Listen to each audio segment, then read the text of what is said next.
I am running for Irving Council, Place 6, because I see a desperate need for leadership in our city government, and I believe I will make a positive difference. I learned a lot about leadership while serving in the U.S. Army and the Army Reserve for 22 years.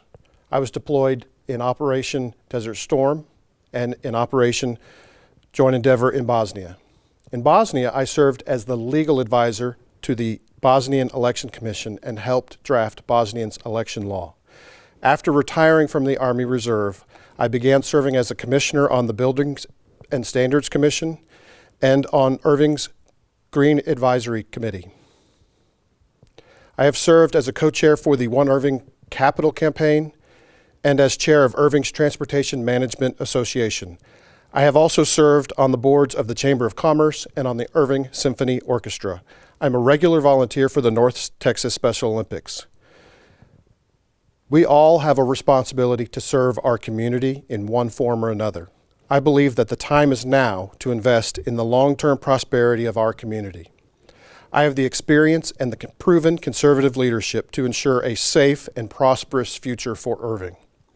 The loyalty of a city council member should be to the future of Irving, not political agendas.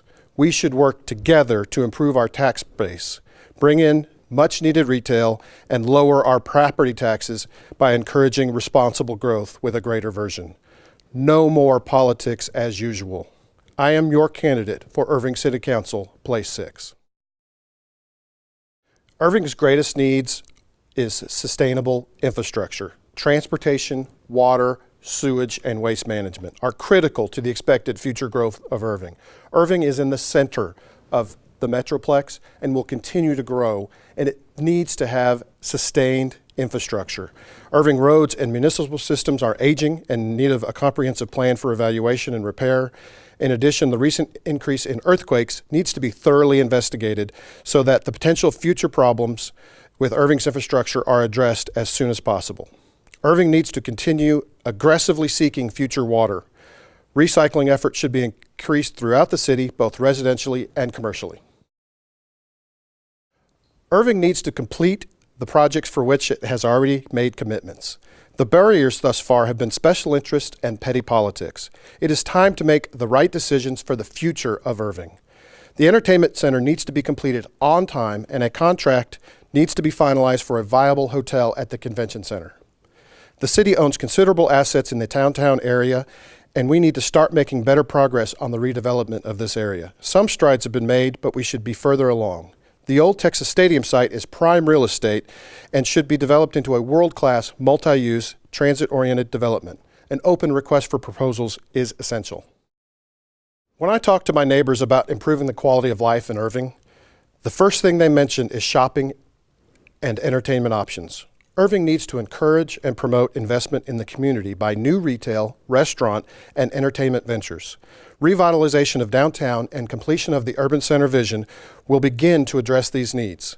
The increase in tax base brought by these investments can be used to support necessary additional infrastructure. Irving continues to have one of the most diverse populations in Texas. Diversity is not a challenge, it is a blessing. A diverse population is indicative of the educated workforce that is needed to support our corporate growth.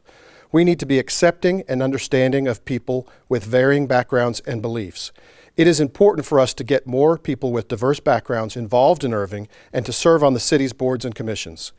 We should also not be wasting our efforts on issues that don't improve the city, but instead alienate large portions of our populations.